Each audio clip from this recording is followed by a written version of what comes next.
Welcome to our fall kickoff session.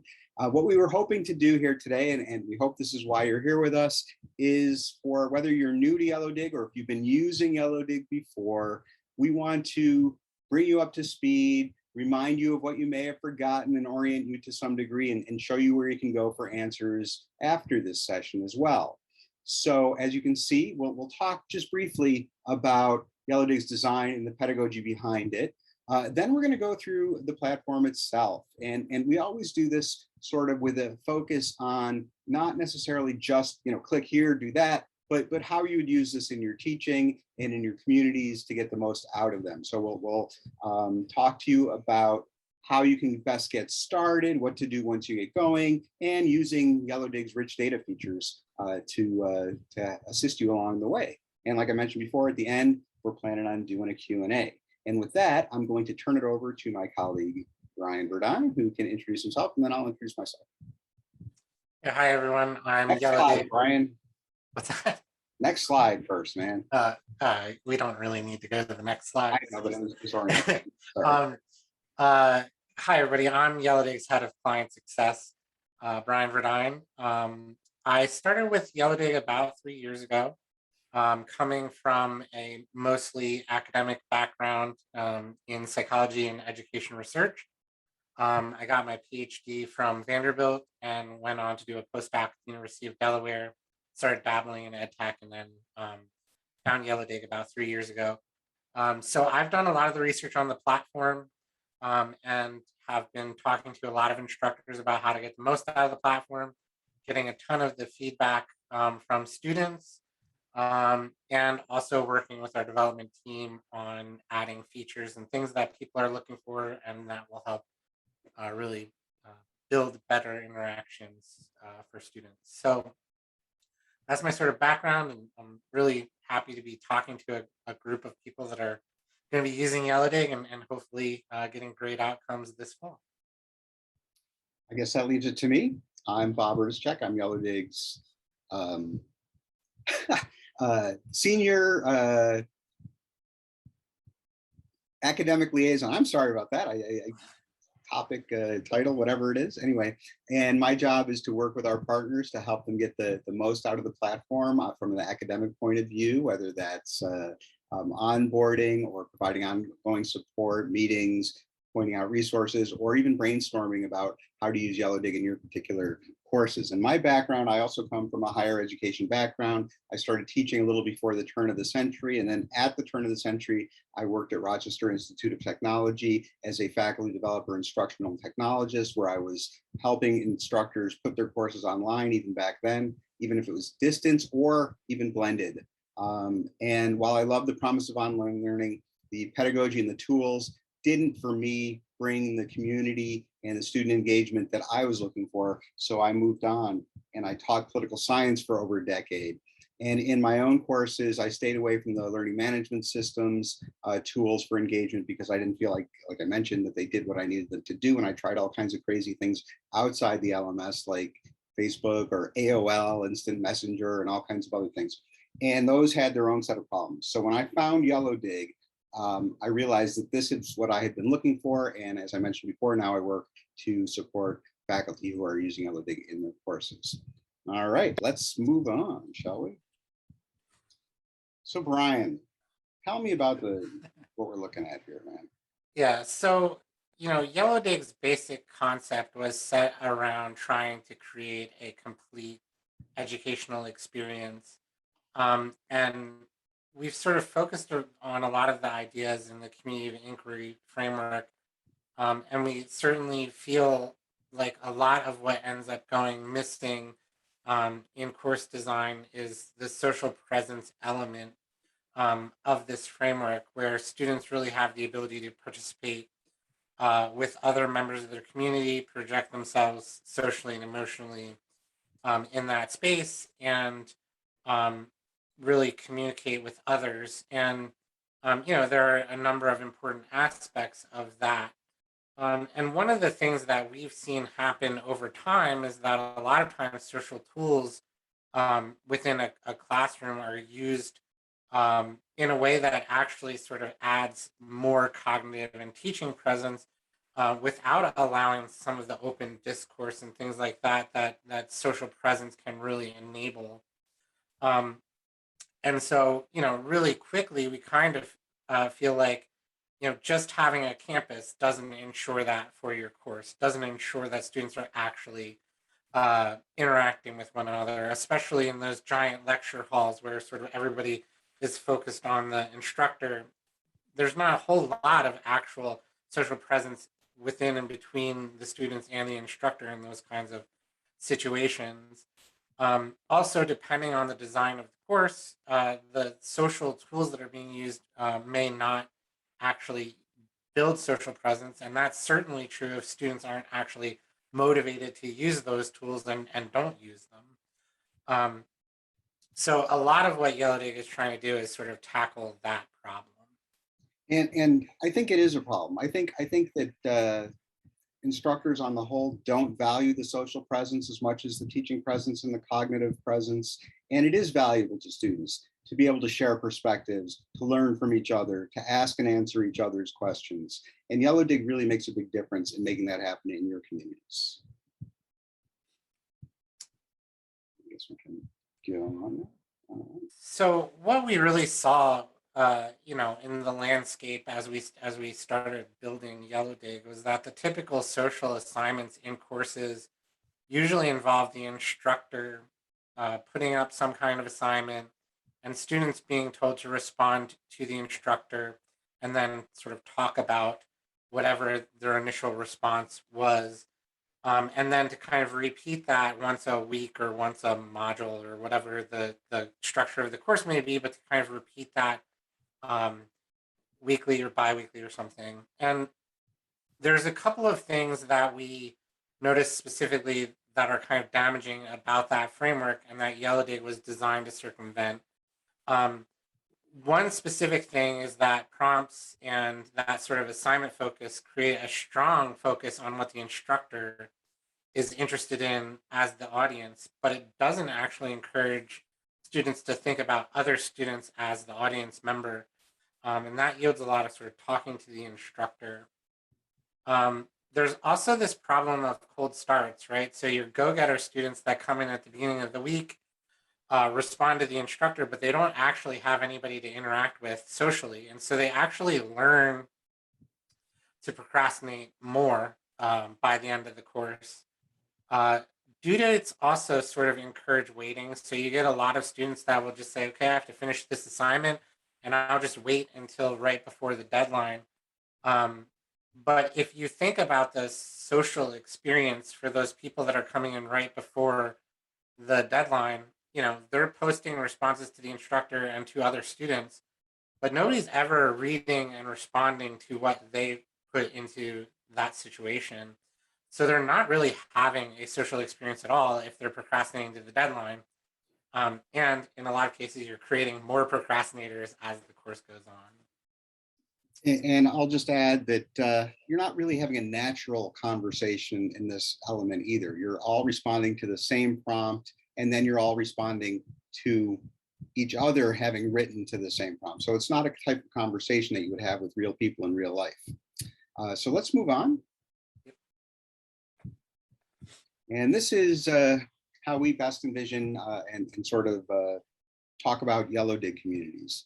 As you can see, there's a number of differences here. First of all, maybe foremost, is that you'll notice that icon that represents the instructor is not at the beginning of all those lines and dots and dashes, which, by the way, represent conversations. Sometimes it's a student, sometimes it's a student asking a question. Students have agency in Yellowdig to find what's relevant or important to them in the course as the community goes on. Those dots and dashes indicate conversations ebbing and flowing along, and that goes along also with the relevance. If there's a topic that's urgent and important, that conversation can reemerge as the semester goes on. As I like to sort of mention in my own courses, teaching American government, if I talk about the Electoral College early on in the community, and then there's a presidential election, and then in week 7, the Electoral College is actually in action, I want my students reflecting on that And Yellowdig gives them the opportunity to do that. And that's good for them to process the information, and it's good for me so I can see if they understand it, and I can adjust my teaching at that point to go back to that if necessary. Again, that question and answering piece there, we may talk about this a little bit more. That is also a really valuable learning experience for students. Asking questions isn't always the easiest thing for students. So giving them a spot where they can be comfortable to do that is really important. But think about the process of empowering students to answer each other's questions. When you let students answer each other's questions, they have to A, understand the question, B, know the answer, and C, and this is the most powerful part, I think, find a way to communicate that answer effectively to a peer. And even if they're not particularly successful, they've still gone through the exercise and process the learning. So that's something that's going to be really great in these Yellowdig conversations. Anything else you want to add before we move on, Brian? Yeah, one other thing that we see a lot is people will focus on sort of content creation and getting students to create content. What we actually find is that most of the learning and sort of benefits of Yellowdig come from students reading what other people are writing and thinking and talking about it. So one thing I would point out in this framework is that if you end up with sort of 3 different conversations going on, what we see is that in order for students to decide which one they want to participate, and this is where agency comes in a little bit, in order for them to decide where they want to participate, they actually end up reading all of them to make that decision. And so in a lot of communities where there's multiple topics going on and information is being blended together, we see students consuming a lot more information. And that's actually what ends up predicting the best outcomes. So I think from here, we're going to shift into, really sort of practical, really practical suggestions and then into our demo. Is there anything I just wanted to mention there was a couple of questions in the chat right now from Chaitali and Cheryl, and I promise you that we will get to them as we're covering what we're doing. And if for some reason we don't, you can bang on your screen and we'll make sure that we do. But I think this will be part of what we're talking about. Both of those are good questions, by the way. Let's move on, shall we? I think that we can just go right into the platform to talk about this stuff, right? Sure. Sorry. That's all right. All right. Ooh, Cheryl, another good question. I love these questions. This is awesome. Thank you. Is everybody seeing the platform right now? I am. I can't speak for anybody else, but I assume that they're looking at the screen, Brian. So we'll go with yes on that. All right. For those of you who are brand new to Yellowdig, I doubt that there's too many of you who are brand new to Yellowdig, but it's a single scrolling feed that resembles social media that your students are no doubt familiar with and very well able to use, rich in data, rich in media, allowing easily followed conversations. But there's a couple of things that I think we want to talk about at the outset. Do we want to talk about the getting started reminders, Brian? Yeah, so one thing about Yellowdig that's helpful to consider is, Yellowdig is designed to be a single community for your course. And it works as a single assignment for that course as well. So one thing we communicate as a good practice is to put a single Yellowdig assignment into the course, only one graded assignment, and to direct your students through that assignment. And certainly if you are setting up the grade passback currently, you need students to click on that graded assignment in order for a grade passback to work. With the new LTI standard, that's going to be going away, and we'll be able to address them having to click the assignment. But currently, students do need to click that assignment. So, what that might look like in Canvas would be something like this, where you put Yellowdig in as its own assignment.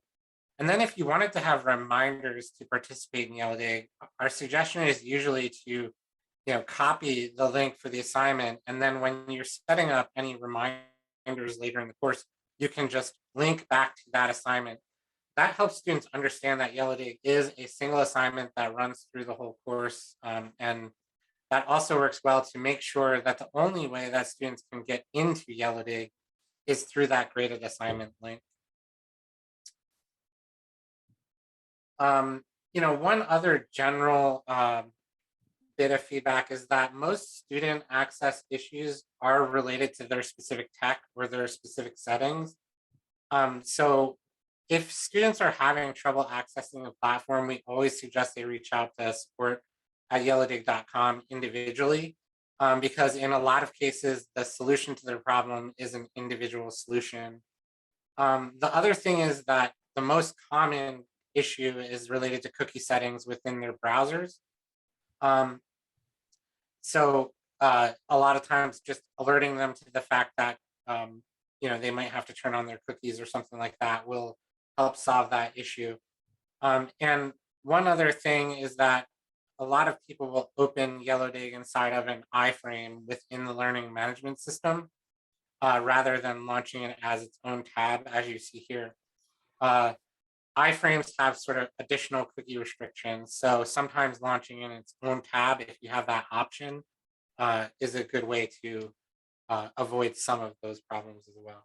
I want to point out before you move on from that question, that was Cheryl's question exactly. I also want you to notice that you can bookmark or otherwise save that URL up there. You'll notice that's not the URL of that learning management system. That's the URL for the Yellow. Do you want to just go up there and highlight the URL? Right? I can't see it because you can't see Zoom. It This is behind my Zoom stuff right up here. For us, we see in this particular case, it's U of Y studentcommons.yellowdig.app. If you just go to yellowdig.app, that is another way for you to log in after you and your students have gone through that single assignment link at first. And by the way, going through the link will solve your problem of having the smaller window. It's also a great experience on mobile. By just going to that mobile website, you'll get a phone-friendly view of the Yellowdig website that's easily scrollable and usable, and even offers some advantages.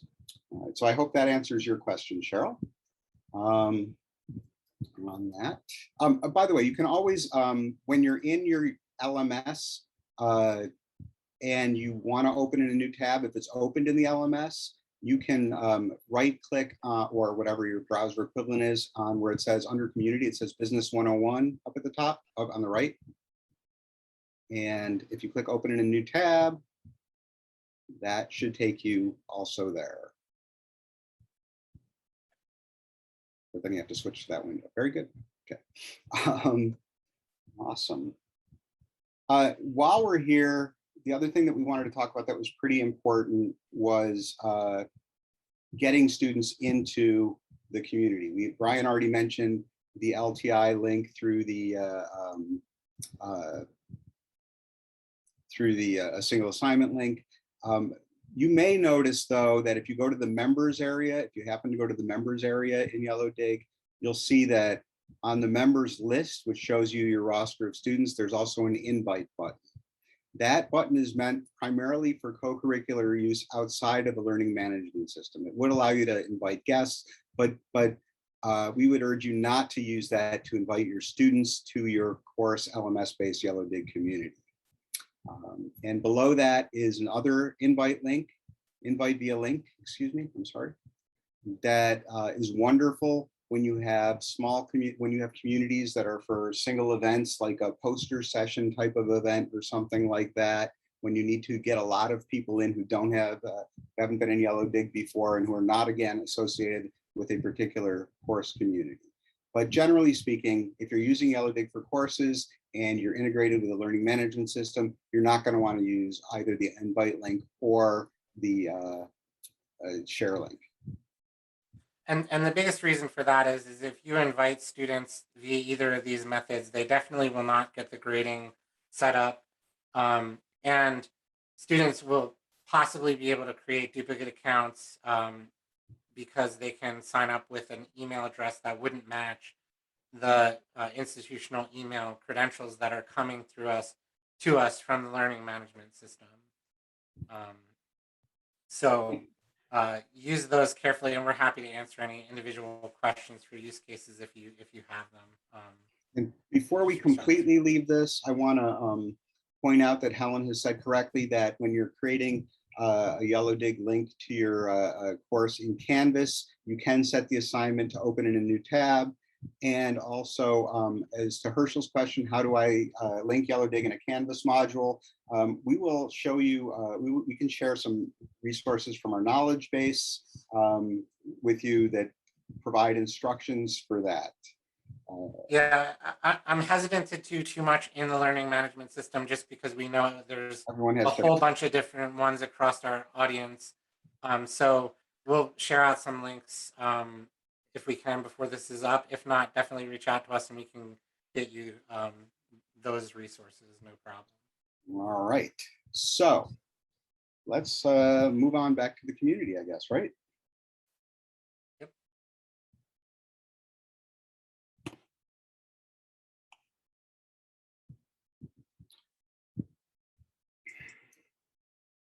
Well, if you've used Yellowdig before, one option that you may not know about is that you can copy your course community from a previous semester. And when I say copy the course community, there are several options that you have. You can copy the community, including the points setup, the Accolade setup, and the topic setup, along with posts that you as the owner of the community have made by using the template, by, as Brian's sort of pointing out. Brian, you want to add anything to that part of it? Nope. Okay, and then as you scroll down there, perhaps you only want to share, you only want to use the point settings. Again, the point settings, the topics, and the Accolades. You don't necessarily want to recycle the previous posts. If that was the case, you can click copy post settings from, in as you'll see right down there. And if you only wanted to copy the content, not the point settings, etc., then you can do copy content. We just want to surface that so that you know that that's the case. Yeah, that template link is really handy if you want to help another instructor, if you want to share different course designs across IDs, anything like that. Just a little bit of heads up on the copy content. It will copy any instructor post, any owner or facilitator post from the original course, and it gives attribution to the owner that's creating the community. So it will not copy student content from an existing community, but it will copy any instructor post. So what we see is a lot of people creating sort of template communities and then copying them. But you can, clear these selections so it doesn't copy one or the other, or you can copy both, and that's how that works. All right, so let's go to the community, and in addressing what we're going to talk about next, which is setting expectations, I hope we can sort of answer Cheryl's question about what's the best way to onboard students to the philosophy and usability of Yellowdig. Okay. So when you start your Yellowdig community, it's really important for you to make sure that students understand that there's a purpose for this community, what your role in that community is, and also what your expectations for them are. And beyond that, if you've heard me talk before, Brian, you know that we consider Yellowdig communities to be not instructor-led communities, but rather instructor-modeled communities. In other words, you kind of model behavior through a number of things that you can do in the community to get students to start to behave in the ways that you want them to in the community. And this won't require an amazing amount of work on you. But you should be in the community. It's important for students that you're present in the community. So students will generally speaking, really readily understand how to post and how to comment and how to use reactions and things like that. That's not going to be anything new to the great majority of them. We do have resources, videos, and things like that that we can share with you that can guide them through that as well if you feel that's necessary. But really, at this outset, again, starting the conversation with students and letting them know what's going on. One great way to do this is to use that create button up at the top. And if you're comfortable with this, you can do an introduction or something like that, or welcome to our community is maybe what I would say. And then we have a record video function, which is going to be weird because I'm going to be the one talking, but it's going to show Brian. So, and also he's underneath his desk apparently, which is the strangest thing I've ever seen.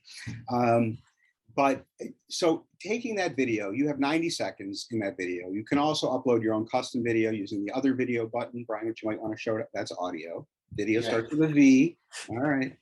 Anyway, we're all still learning. Anyway, so with that record video button, for me, I would do something like, welcome to our Yellowdig community. The purpose of this community is to have course relevant conversations related to your experiences, what's happening in the real world, and what's important and relevant to you related to the course. To share with each other, to ask and answer questions, and to learn from each other. My role as the instructor in this course is to be a member of this community like you. I don't intend to comment or post on every single thing that shows up in the community, but I am present. I will occasionally award accolades for those particular types of posts and comments that I find to have exceptional value, and you'll get a point boost from that. I will also hopefully share my passion for the subject in here. I may occasionally bring in an article that I think is interesting. I may, when I see a particular comment from you that is very cool, that's where I'm going to dive in. You need to be in this community as part of your grade. You have a point goal for the entire semester that you need to earn to get that Yellowdig grade. And I expect you to realize that we're in a community for adults and professional and behave in a way that, you know, you would treat people the way you'd want to be treated as well. You might not have to say that, depends on your own audience, obviously. But something like that sort of starts to set the tone for what's going on in the community. And to go along with that, there are two other things that I think are really important, and that's having students have and you, especially you, having a good understanding of what the point system is and how it works. So why don't we jump over there, Brian, to how to earn points. Many of you may know this already, but this might be a good way to sort of describe it to your students. So those top two, again, as we mentioned, students have a total number of points that they need to earn over the course of the semester in our standard point setup. They're limited to a certain number of points that they can earn in any particular week. This is meant to make sure that they don't earn all their points in one particular time, and then so that they keep coming back, but it is not a deadline of any sort. So the two kinds of points we have in Yellowdig are the participation points. You want to go highlight those, man? Thank you. The participation points are those two top rows there. So if you create a new post, if Brian creates a new post and he meets the minimum number of words, he gets points for typing. And then if I see Brian's post and I type a comment to his post and it means the minimum number of words, then I get points. That's pretty obvious and easily understood by students. The next part, though, is the part that really makes all the difference. And that's the social points, those bottom three columns.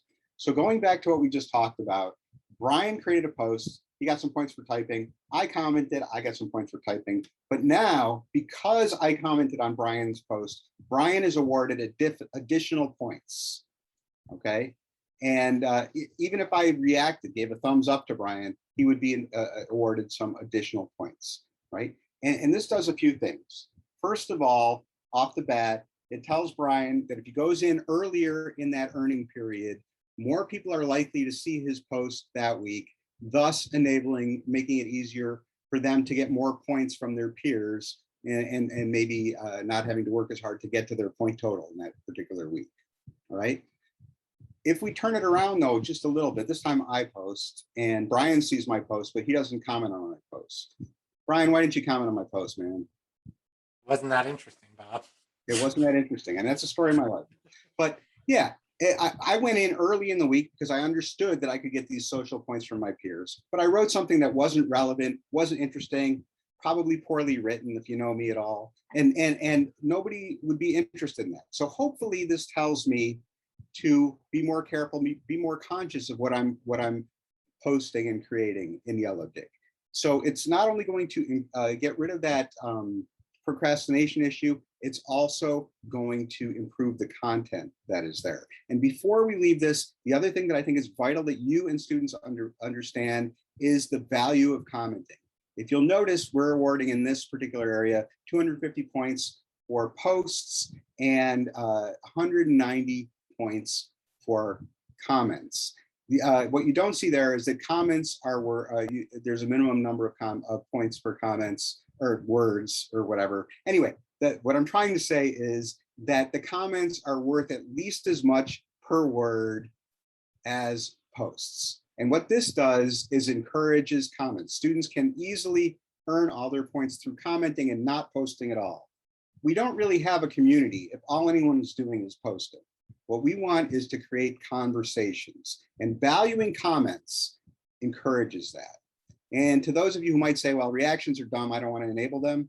And reactions, when student gives reactions to someone else, what that indicates is that they're reading the content, and that's vitally important. All right, I think we'll move on from. Yeah, I just want to build, I want to dwell on that just a little bit longer because, you know, one thing that we do see, first of all, a lot of people don't realize, but from our data, the one thing that is sort of most predictive of positive student outcomes and grades is the number of posts that they react to. And it's quite simply because they are actually reading them. So we have pretty clear evidence that students don't give reactions to posts they don't think sort of deserve them. And they don't give reactions to posts if they're not reading them.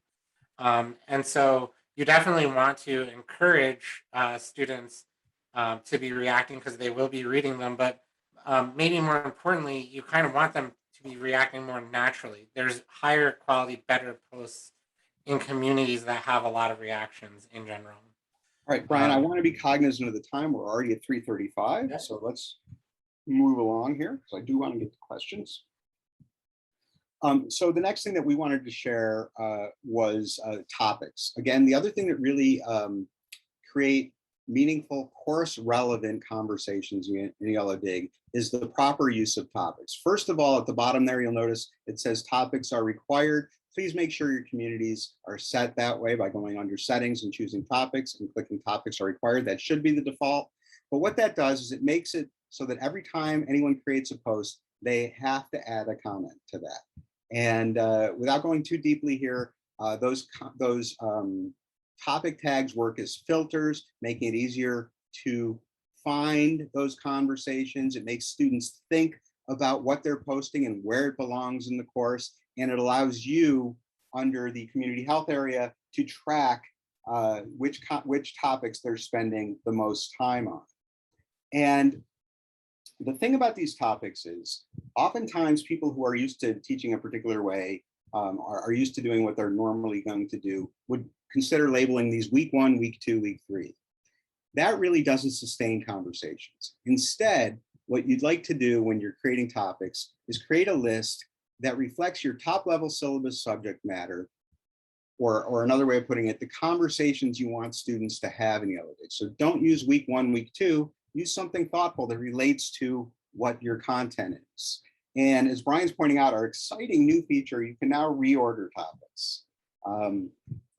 If you're thinking about a way to use this effectively, I would suggest ordering your topics alphabetically. And then perhaps if you want to increase focus on any particular topic for a period of time, grabbing that with those 3 little bars and moving that to the top for a particular period of time. But these topics are going to assure that it's easier to find things and that your students are having course relevant conversations. All right. The next thing that I think we should really cover quickly is, thank you, Brian, is our accolades. And accolades are a fantastic way for you as an instructor to be present in the community without dominating the conversation or turning the conversation that's already happened towards you. So in other words, keeping that student agency there, but still letting them know that you're present. So in other words, instead of commenting on every post or giving a thumbs up to a student on every post, when you see a particular type of post that you think has some value beyond a regular post or just some value in general, you can award an accolade. And those accolades can have a point value associated with them. They can also not have a point value associated with them if you choose to do that. And it lets students know, okay, the professor is in here. There is a reason that I'm in this community. It's not just busy work. It's not something that the instructor is putting off, but it doesn't refocus the conversation on you. Because when the focus of the conversation is on you, then that's what, then all of the focus goes to you. Students are trying to impress you, and they may not react in the same way or to each other when you're there. That's another caution also as far as posting. When you post, when you create a post in Yellowdig, be cognizant of the fact that you'll probably get a lot of social points if you tell students to reply to your post. Instead, enable them to get the points by encouraging them, if you post, to create their own posts and comments to follow up instead. All right, and finally with accolades, thank you, Brian, for showing where those are. The other thing we want to talk about really quickly is the verified response accolade. The idea that when you let students ask and answer each other's questions, we already discussed what a learning tool that can be. And if you let them do it in Yellowdig, in fact, if you tell them at the outset, when you're setting expectations, please ask all of your questions about the course in Yellowdig unless they're of a personal nature. And then go ahead and try to answer your peers' questions. That's going to save you work from the emails that you get a million of the same thing. And it's going to let students go through that learning process. But students still want to know from you. They really do want to know which is the answer you approve of. If 15 students all answer the same question, they still want to know which one does Professor Verdine think is the right answer? Does he want me to focus on? So by adding this verified response accolade to that, instead of having to type anything, just going through the student answers and putting that verified response accolade on the comment that shows that correct answer, students then know this is the right one, this is the one I should focus on. And like topics, the accolades are filters. So if they click on it or go to the filter button there, they're going to see a filtered list of all the responses that are the ones that you as the instructor approved. All right. And just so you know, just about all of everything that can be filtered over here can also just be clicked on. So if I want to just see accounting topics, I can click on them here, and you verify response. You can stack them. I just wanted to, since you're doing that. Yeah, and all of the filters can be stacked on top of each other. So I would be able to search for something a member did in a specific date range that had an accolade or something like that. So you wanted to see some new stuff, and we've got some new stuff that I think now is the right time to pull it out. So first of all, reminders. There's a new piece of the platform that prompts students to come back in, that nudges students, I should say, to come back into the community. Brian, you want to talk a little about this? Yeah, so this reminder is basically set so that if a student is not engaging in your community, they'll get a notification that basically says, looks like you haven't participated in a while in this community, and provides them a link to an interesting post that they haven't seen. And you have full control for your community over how often you want these notifications to go out. So by default, we have them set so they'll go out after 5 days the first time, and then every 7 days after that, with the thought that they'll get these notifications before the sort of weekly rollover, and they can respond to them. And it'll stop after 4 notifications if they don't come back to the community, so it won't just endlessly kind of spam them these notifications. But that allows you to just let the system, prompt them to come back, rather than having to go out and sort of chase down individual students that might not be participating. And instead, you can sort of focus on interacting with students in the community and driving value in the community with your interactions there. This also will show you which students are set to receive a notification. So it gives you an idea of how long it's been since they participated. And it also tells you which notifications have been sent out and how long ago. I want to add one thing to what Brian said, and that's that the notification, these reminders are not in any way tied to points. In other words, a student who may have received their maximum level of points already in the week could still get one of these notifications if they haven't been in the community in 5 days. And that's really important because we want to break students of the habit of coming into the community once a week to do an assignment for a deadline. So this cadence can do that. One other thing that I'd like to share that I'm not sure everyone is particularly aware of, and that's your own, as an instructor, your profile in Yellowdig. And it's not really a huge issue, but I think it makes a difference to your students how you present yourself in the community. And you have the ability to do that. By default, if you do nothing, what you're going to get as your profile is probably your email address. So every post that you make will just list your email address. It will also show you probably if you're the community owner as the community owner, but you know, your email address is not you. So you can easily go in and change your profile information. Okay. You can change your username, you can change your first name and your last name. By the way, if you want to go in and be Professor Brian Verdine, as opposed to Brian Verdine, under first name, put Professor Brian, okay, as opposed to just Brian Verdine. So I wanted to let you know that. And obviously there was the piece about uploading your photo. We're also in the area where you can adjust your own notifications that you receive. Students also have this capability, right? No, wrong one. Oh, no, they're there. Sorry. There's about 5 different ways to get to your notification settings. Yeah, so you can change notification settings, you know, from your profile. We also recently enabled changing settings for individual communities.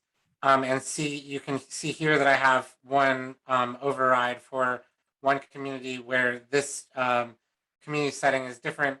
But you can go in and select notifications for a community, and here you can change those notifications to be different from the global defaults.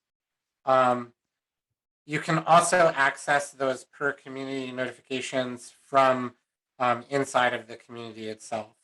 So as you're navigating that community, it's in the left-hand menu. We hope that'll make it a nicer experience for you, especially for instructors, to choose which notifications that you're getting.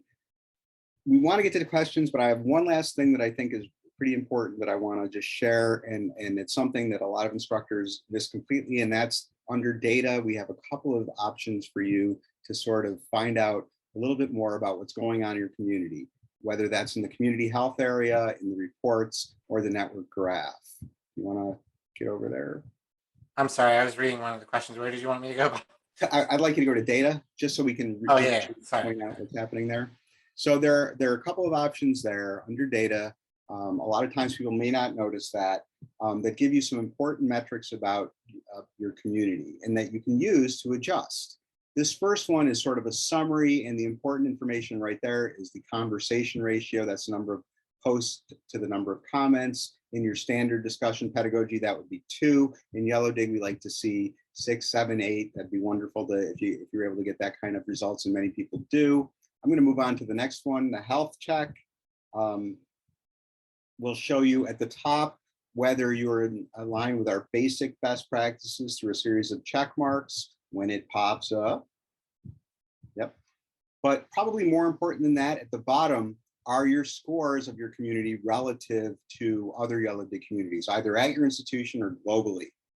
And you'll see that there are 3 types of scores there: the sharing score, the listening score, and the interacting score.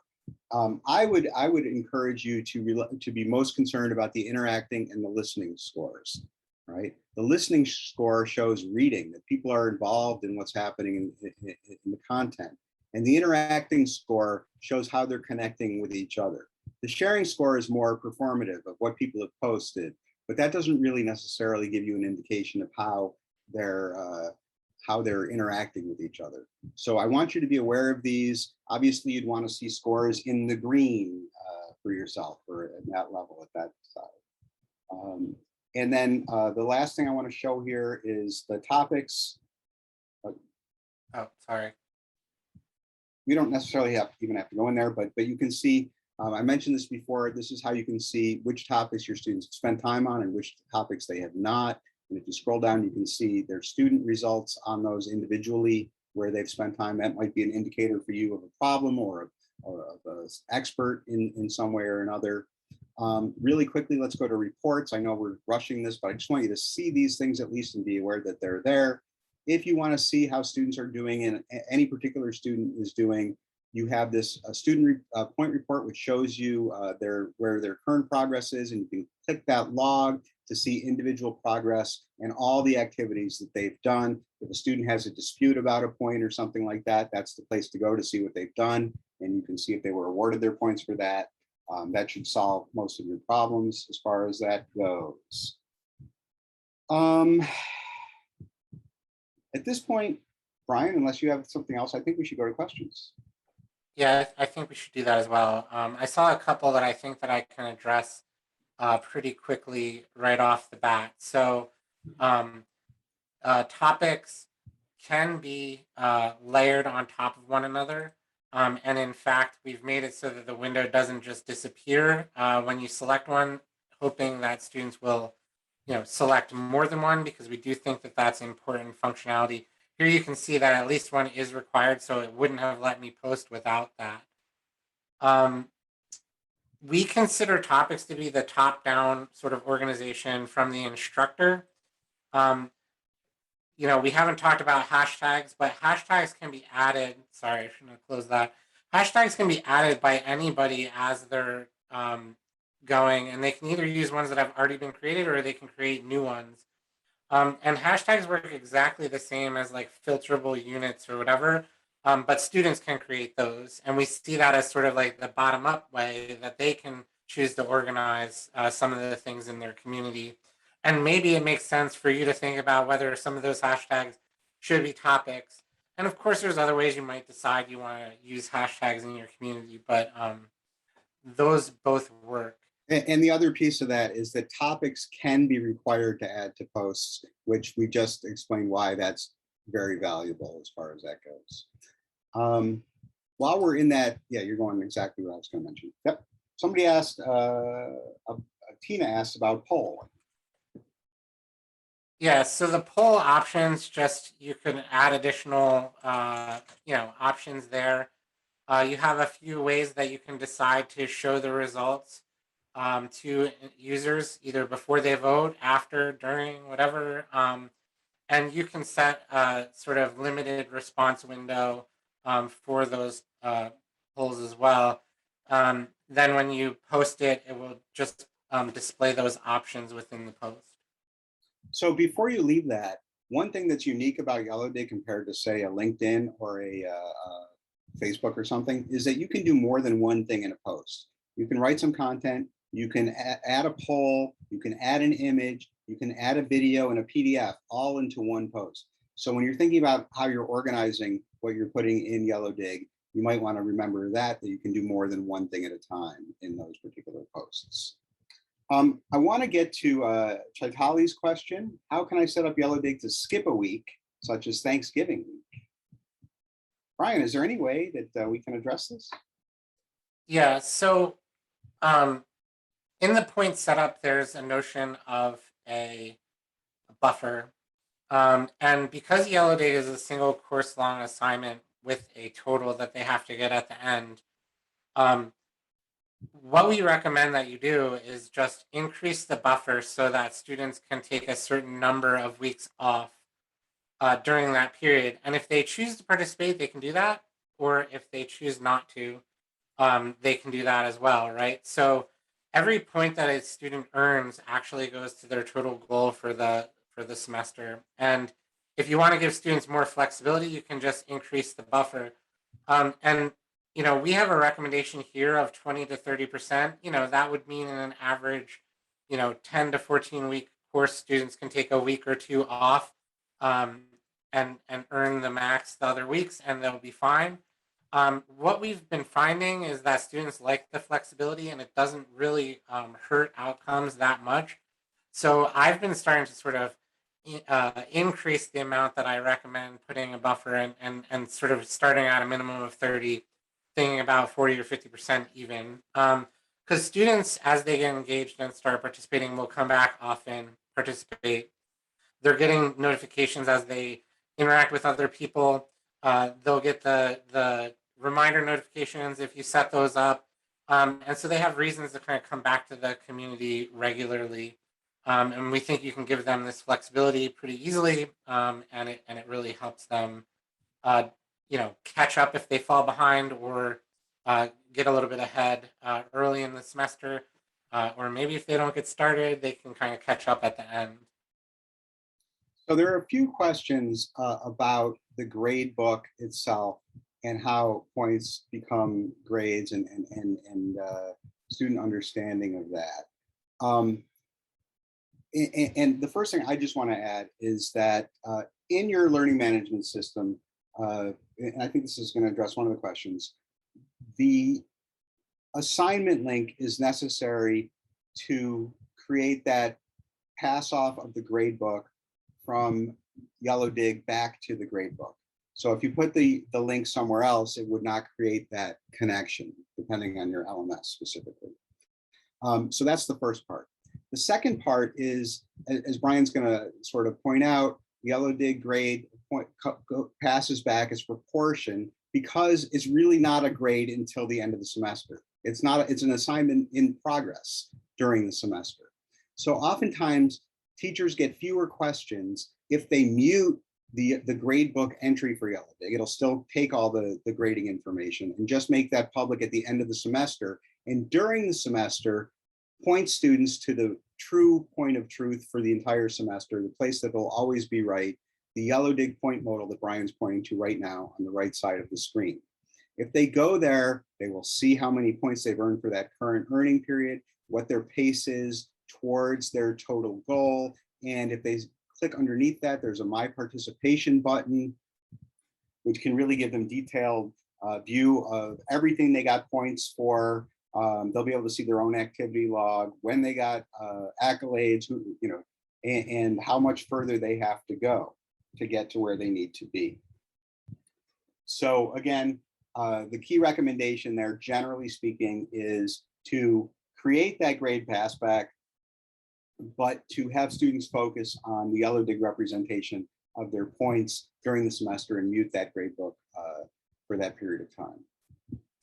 One easy way to think about Yellowdig's grades, which I like to talk to instructors about, is that, each of the sort of period targets that are set in our system is essentially saying whether a student is on pace to get to the total that's set for your course, right?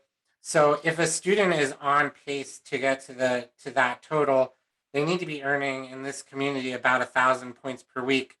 If they are doing that, they will be above this line here.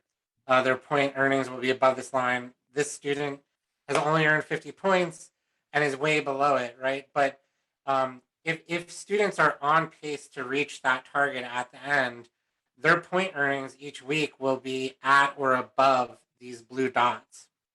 And you can see in this representation here, this student will, when they start out, if you have that buffer set, the max earnable will be past the total goal. And as the student, if a student is not participating, the max earnable will sort of shrink each week, because they won't be able to earn, as many points with the total that's set, with the pace that's set. And so they'll eventually be able to see that they can't reach the total goal if they aren't participating. All of this is really to just encourage them to come back often. And that is really the idea here, is sort of like keeping pace across the full community, and participating regularly. So Brian, we've got about 3 minutes left, probably less than that actually, of scheduled time. I know I'm happy to maintain, to stay on beyond that. I assume you are as well. I do see another few questions in the chat. One of them is from Chaitali. I have a class with 120 students in one section. Should I break them into 2 or 3 groups or keep them all together? Yeah, we've been trying to analyze data to answer that question. You know what? Hold off on that, Brian. Okay. People have a hard stop. What I would like to do before they go is share those resources that we have set up for them. That we Oh yeah. So.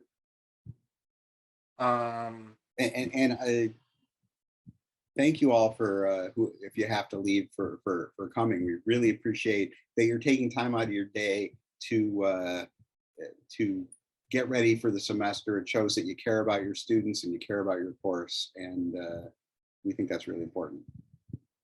So for those of you who have to leave and those of you who are staying, we want you to know where you have to go, where you can go when you have need answers. So first of all, we've got a series of monthly office hours that you'll be able to get to and sign up for on our website, or go to this whatis.yellowdig.co/office hours. There's the instructor certification course that if you haven't taken it, we urge you to take. It'll really give you a good sense of our pedagogy and how to do things specifically in Yellowdig, and it'll only take you about an hour to get there. Learn.yellowdig.co. I'm going to skip down for technical support. If you encounter problems while you're in Yellowdig, your best resource for technical issues is to send an email to support@yellowdig.com, or to go to the Yellowdig knowledge base, which isn't on there, help.yellowdig.co, and you can enter a support ticket there as well. And then finally, the Yellowdig instructor support community is a Yellowdig community that is open to instructors and available to all of you, where you can ask each other questions about what you've been doing, share your successes and best practices. Why don't we copy all of those links into the chat real quickly? Probably a good idea. And we still got some folks here. So we'll get back to Chaitali's question. I'm sorry about that. Just wanted to make sure everyone had the opportunity to see those other things. All right. Okay. Sorry about that, but let's go back to the community. Oh, I was going to answer the size question. Is that what you were? That is it, right? Never mind. Yeah. Yeah, so it's a great question. We've been looking at a lot of different ways to sort of explore communities and determine if class size is an important factor. Most of the analyses are showing that class size doesn't really matter. There's a lot of other implementation decisions that impact student behavior a lot more. So that's sort of the general story. One analysis we did recently found that in the top 25% of communities with high health, a lot of the concentration of those communities was in the sort of 30 to 40 range, 30 to 60 range maybe. And so if I had to say there's one ideal size, I would say, having a group size of that size probably makes the most sense. But I do think that that's a mix of factors related to sort of the instructors and how many students they have to interact with and how much of a presence they can have in a community. Meaning, we hope that instructors are going into these communities and they don't have to interact every single minute of every single day. But we did find, sort of a good relation between instructor commenting behavior and commenting on student posts and how much students participate also. So I think it depends on your situation, how many TAs you have to help you out possibly or whatever. But we have not seen really strong reasons to suggest communities of any size in particular. And I would make those decisions based on a lot of other sort of administrative flows and your own situation, with your course. One thing I would add, though, one thing that we're pretty confident about is that when you create groups that are very small, it's going to be harder to sustain. So keep that in mind as well. Yeah, When you make groups, you're cutting off people from other people, making engagement harder to keep going.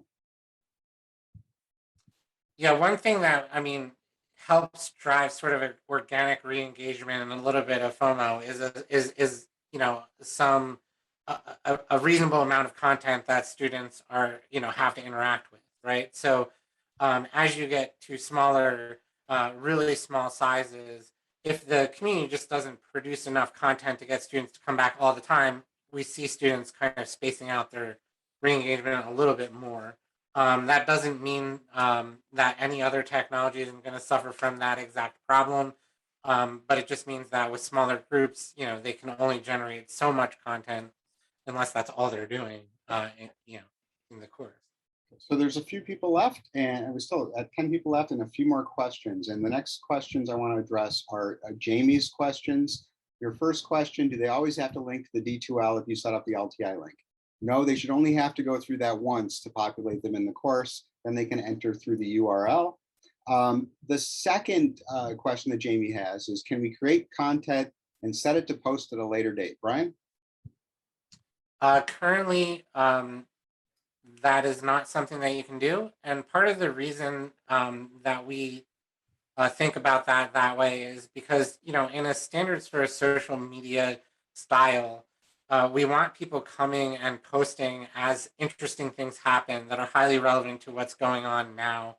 And we want people to not sort of make it so that their community has a scheduled post that students can know that's the only time that anything interesting is going to be happening in the community. And so we do recommend that you spread out your posting and activity so students don't anticipate that they only have to come to the community once a week. If they do that, they won't be having back and forth conversations with other students nearly as much. And that's one of the things that kind of drives down overall participation. So we are also looking at, or we've been developing a little bit more of a draft feature to enable people to create drafts. And so there will be some improvements coming for that as well. So there are two more questions. One from a follow-up question about the buffer period. Do you see that, Brian? Yeah, if you accommodate for a 2-week Christmas break, wouldn't you risk highly inflated scores week to week? So students would be able to come in and sort of earn ahead. One thing that we found is that students, if you can encourage them to get there and encourage them to see the value in the community and you get a good community set up, they start ignoring the points by the end of the semester. And very often they start participating well above what is required just because they find the experience valuable.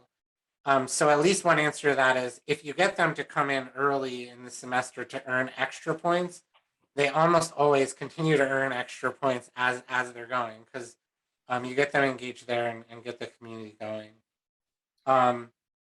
The other thing is if you have an expectation of a certain amount of participation for the full semester, they might participate a little bit extra in 1 week, but they're still going to have to fulfill that participation expectation across the course in order to get their grade. So it gives them flexibility, and that flexibility means that they'll post when they have time, when they find something interesting, and that sort of raises the overall quality of everything that's posted and gets students to actually sort of enjoy the experience a lot more. So we think that flexibility is actually a major benefit. And then now we have a question from Kathy, which is not really a question. It's more of a request to show the group function and how it works. Okay. I stopped sharing my screen. Here we go.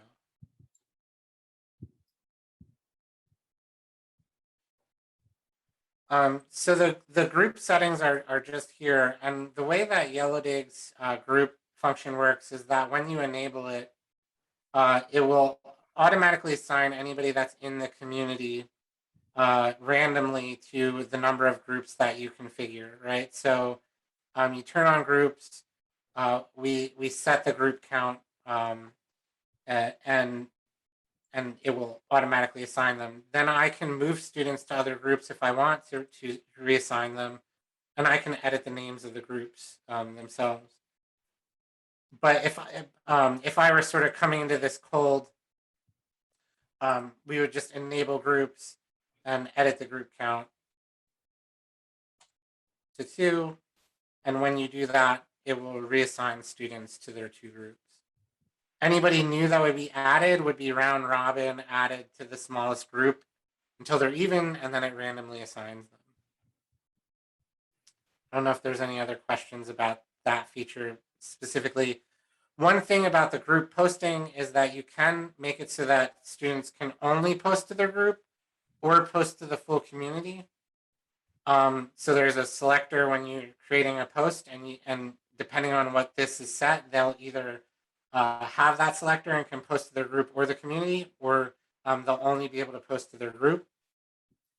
And public visibility sets whether people in other groups can see a post for a group that is not theirs, right? So if I'm in group 2 and public visibility is on, I would be able to see posts that somebody in group 3 made, even though the post would have the tag on it. And I can show those tags show up at the top if there's any posts that have the group. Oh, I actually just unassign them. So the group tag at the top right, if somebody has created that post, and you can control the visibility across groups that way. This lets you do some things like allow group work alongside the larger community, or to only allow groups to see each other, or to allow the full community to see any post by any group member. It gives you a lot of different options. This is that selector that I was talking about. This is an admin account, so I can post to either group or all groups or all members. An individual student would only see all members and their group. To clarify, that would also be the view for instructors, whether you're admins or not. You're the admin for. Sorry, yeah, instructors. So we don't seem to have any further questions, but if you have any more, we're still here. So we'll give it another minute. I think at this point, though, I'm going to turn off the recording. So thanks again for joining us. We'll have some other sessions where we'll fine tune this a little bit and be happy to answer other questions. And remember that we also have the office hours coming along now too.